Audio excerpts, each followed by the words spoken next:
So, Rebecca, can Hi. you briefly show us your most recent work?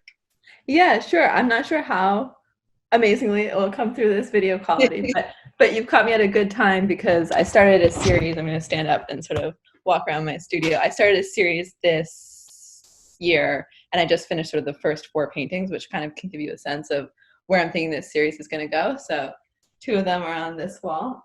Let me know if there's Ooh. you could just see my head. I can see them. Wow, I really So like that. So basically, the idea was I'll sit back down and tell you a little bit. So basically, the idea was I was thinking a lot about how a lot of my life seems to be like either waiting for things to happen or like having to rush to catch up to things and never sort of being able to be in the moment. And that seemed to me kind of a common experience that has a lot to do with like your economic situation. Like, the kind of jobs that I have, it's like, okay, I'm like waiting online for someone else. And I saw a lot of other people while I was waiting online for someone else doing the exact same thing. And then you get off of work and you're like rushing around and there's a lot of societal pressure to be like, you can like totally change your life in just 30 days, like a lot of pressure to do that kind of, to be able to achieve a lot of things really fast. So I'm sort of making two series of paintings, one, which is like, I call my fast paintings, which are sort of about that state, and the other being slow paintings, which, actually take me longer to do and just feel slower. So the two that I just showed you were sort of two in the first, and sort of how I'm conceptualizing the fast painting. And I'll show you the slow ones, which are a bit bigger. So this one, which I can sort of zoom in on all I don't know if you can see the little Dogs. That's like I feel like it's like so crazy. I work on the Upper East Side. It's like all the dogs are blonde. I'm like, how are all Yes. the dogs in this neighborhood also blonde as well as the people? Might be a reflection.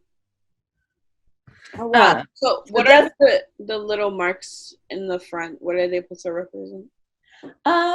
so those I was thinking about, like that one I was thinking about sort of like where you just like kind of like now, like where every day is the same and you're like you're hoping your life will change, but you're not really doing anything to make that happen. And so it's just sort of I was just sort of thinking about like the check marks, like almost like if you were in a prison cell and you're just sort of like, counting down the days. And so that's sort of what I was thinking of in terms of like that mark. Yeah. And I mean, even like that's such a big reflection considering like everything that's happening with corona. Like the world is always, at least I would say in the US, especially in New York City, everyone's always in a rush. But then like you're saying, there's also this waiting period. And now because New York City is not in a rush so much, everyone is just like, we're waiting inside and we don't know what to do and kind of like trying to figure out what's gonna happen. So I really like that. Yeah, and I kind of conceived it a little bit before the coronavirus, and sort of it evolved. But yeah, it was definitely like, oh, this mood that I've been feeling is now the world's mood. Yeah, exactly. So can you tell me about some techniques that you use in your work? Yeah, and maybe the best way to introduce that is maybe to give a little tour of my studio Okay, sure. quickly, because I think that will give you a sense of like the way I work. So we're in my studio. It's my favorite place in the whole world. It's kind of like my mad scientist laboratory, and I really admire artists who kind of like, create their whole world around them. And sort of, even though I mostly make paintings, that's kind of like how I think about my paintings, and you can kind of see that in like how I've set things up. So tell me if you can see any of it. But I think more than a lot of artists, I have like a lot of tools. Like I go into some artist studios and they have like a palette, and I'm like, oh, that seems cool that you could just have a palette. Like that would make my life easier. Well, here is my palette. Yeah. I work with both acrylic and oil, so I have like a whole acrylic setup, I have a whole oil setup, paintings everywhere, more tools, and then like if you want to see the real crazy part, I have like this other storage room. So this is like every Oh painting. wow. Oh my gosh. And I like sew little bags for each one of my paintings. And so I think that can give you a sense of sort of that like every part of the painting is something that like I'm very hands-on about. Like I build my own stretchers in the studio. So I have a chop saw. Like, I sew bags for my paintings. Like, if I'm thinking about a painting, I might be like making a model for it, or like sewing something that becomes the source material. And I also use a lot of different techniques in my paintings. I try to like think of a lot of different ways to make marks. And that sort of has to do with a lot of the way I think about my paintings is I don't want them to have like a singular style to them, because I feel like the world that I'm reacting to is so ADD, and there's so many different kinds of things coming at me that, like, if I want to reflect that in my paintings, I have to sort of, be looking at all different kinds of things in terms of how I actually make my paintings. So I don't know if I have like a good example of things that are around in my studio that I've done, but like, for example, like in my most recent paintings, the two that I just showed you that were the slow paintings, each of those actually has like a woodblock print embedded in it. So wow. And the reason, and that those are sort of hints at like the moment where you actually just exist in the moment. And because one of the ways I often feel like when I'm just sort of waiting around is that like my body might be in one place, but my mind is somewhere else, and I'm thinking about like a really nice time that happened or something I'm looking forward to, but I'm not actually like really in that moment.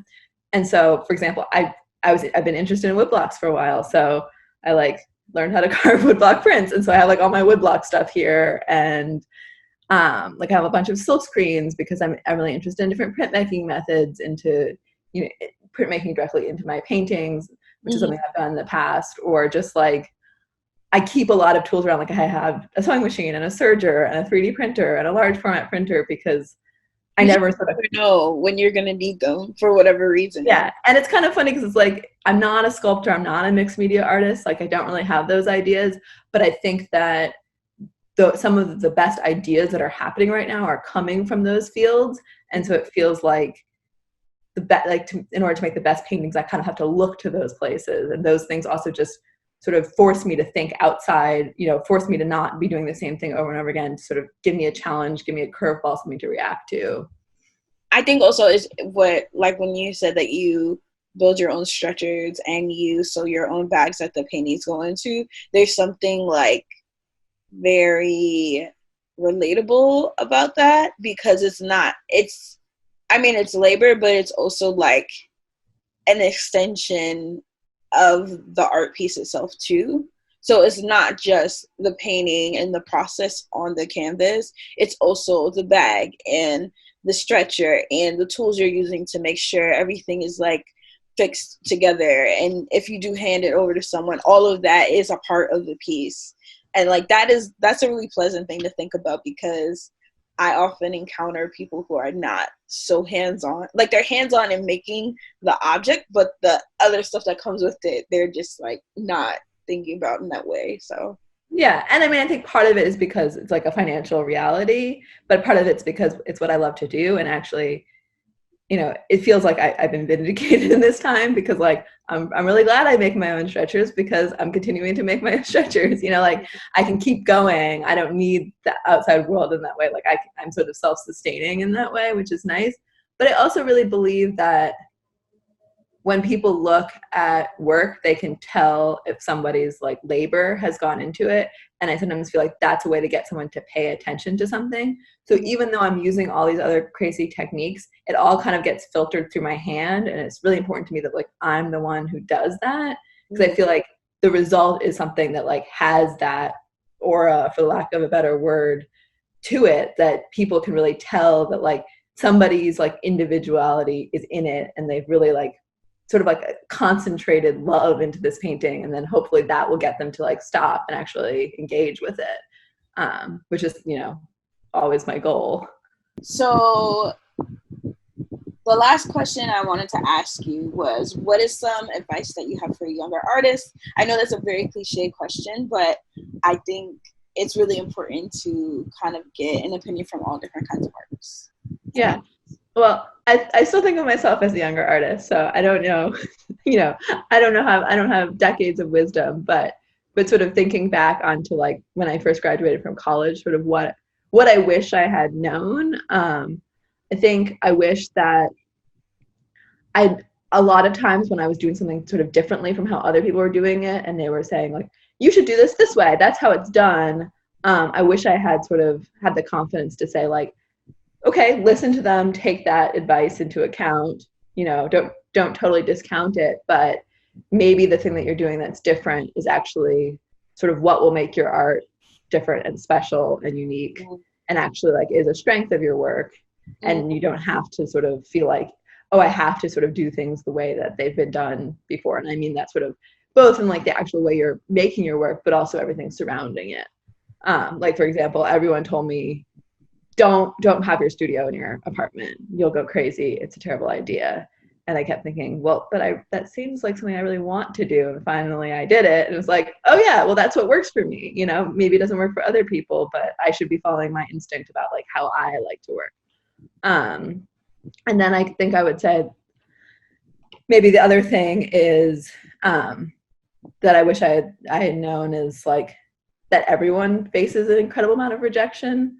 Like even people that you think of as super successful. I think this is maybe especially true of art, just that like everyone applies to a lot of things. Everyone gets rejected from the vast majority of them, even if they seem to have a career where they've done all the big fancy things. So if you're getting rejected from everything, that's not like a sign that necessarily that like you shouldn't keep going. In fact, I think like you should keep going. And I think, you know, the better your work is, the more embedded you are like in a network, those things are helpful. But at the end of the day, like everyone gets rejection from like a vast number of things, and you can't let that sort of get you down or make it, or have that sort of be like a judgment on the worth of your work.